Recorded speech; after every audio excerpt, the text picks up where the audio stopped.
All right, we're getting this breaking news from Sky News. Sky News reporting that in exactly 26 minutes, that final tally in the UK Prime Minister no confidence vote will be revealed. 26 minutes and counting. Theresa May waiting and watching in London as members of her own Conservative Party vote on whether they believe she should continue to run the country. Let's bring in Stuart Eizenstat. He's the former U.S. ambassador to the European Union, and this all surrounds the whole movement where the people of the UK voted to exit the European Union. And now, as she puts together a Brexit deal where at least the Northern Irish border would be open to trade, they don't seem to like it. What do you think happens in this vote? Well, first, I have every confidence that she will win the confidence vote, but that only postpones the major vote, which she had to pull back, and that is over the actual exit plan. And if I may explain, this all relates to what's called the Irish problem.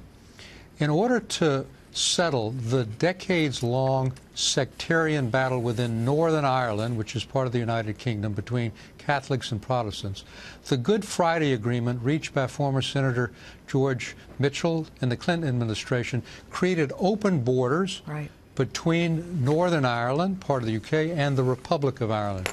And that has been incredibly important to keep the peace. It's meant the free flow over dozens and dozens of checkpoints of goods and services and of people. Now, the problem is that if Brexit succeeds, since Northern Ireland is part of the United Kingdom, they will be out of the European Union. And so the Irish backstop plan has been created, in which for a transition period, those borders will continue to be open, allowing the free flow of people and goods. Theresa May says that can't last forever, and the hardline Brexiteers say if we postpone this for too long, we'll always keep this. So that's what it's all about, and that's why she has not been able to even call for a vote, because the plan she reached includes this Irish backstop. We know that markets hate uncertainty, and as a business network, we saw the other day when word came that she would face this no confidence vote, we saw the markets shake and shiver. Right now, we're higher on decent trade news that we believe will bring us closer to a thaw in the relations between the U.S. and China. Right now, the Dow up 243. I want everybody to note that, because now it's about 24 minutes away from the announcement on the outcome of that vote.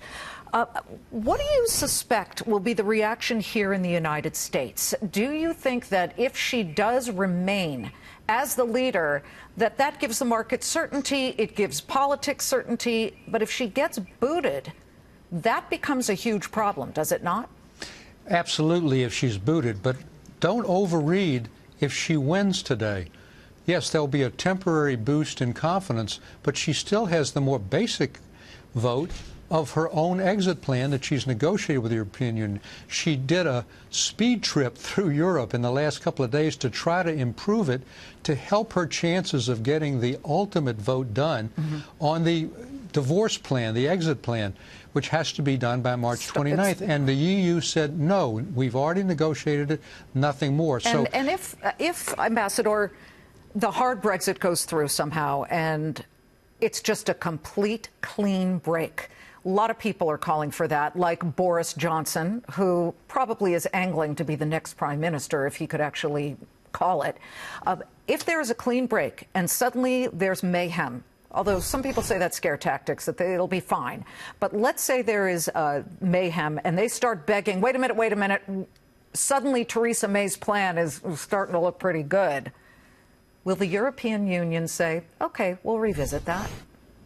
The European Union is not going to make any more concessions.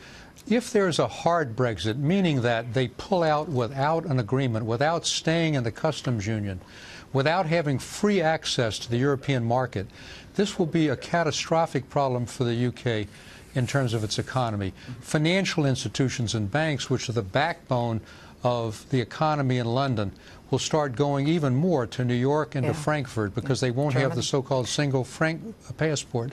Experts estimate that this could cause a 2 to 3% drop in the whole UK economy. So I think because of that, at the end of the day, I believe there won't be a hard Brexit. It may take time, but I think that something along the lines of what she proposed, even though it doesn't have the votes today, will ultimately be the solution. We could call it the Norway solution, where they stay in the customs union, but they don't have to accept any people coming from continental Europe. Ambassador, as we keep an eye on the live picture of Parliament, where once again now it's about 21 minutes from the time that we expect to get the news as to whether Theresa May has survived that no confidence vote, I did want to get your comment on this manhunt that's right now still underway at this hour for the gunman who killed at least 2 people, wounded 14 others in a Christmas market in Strasbourg, France. France has declared the attack an attack of terrorism. And now it's not just Theresa May facing a no-confidence vote. French President Emmanuel Macron, already racked with the riots of the yellow vest riots that we've seen the past couple of days, he will face a no-confidence vote tomorrow. Now, it's negligible, the chance that he would be ousted. But how does he gain control of this country again? So, having been ambassador to the EU, of course, I've spent a lot of time in France then and now. And this is a genuine crisis, not that he's going to lose a vote of confidence. He has an overwhelming majority of his own party in the French Parliament. But, as his statement yesterday indicated, he has lost touch with the common people, with the average people. He didn't understand the extent to which his tax cuts, which were awfully benefiting only the people at the top, that he was out of touch with the people in the middle and in the rural areas and small towns. And yesterday he began the process of reaching out to them, but only belatedly. So he's got a lot of ground to cover to show that he's not simply there for the corporations and the wealthy, that he understands the pain of those in the middle class and working class. That's not a natural thing for him. He's got to do an about-face, and his party knows that he does. So it's not a question of losing a vote of confidence. It's really losing the confidence more generally of the public in his capacity to govern. So he has a real crisis on his hands. Ambassador Stuart Eizenstat, thank you for joining us today. It's always a pleasure. Thank you. A lot of news. Thank you.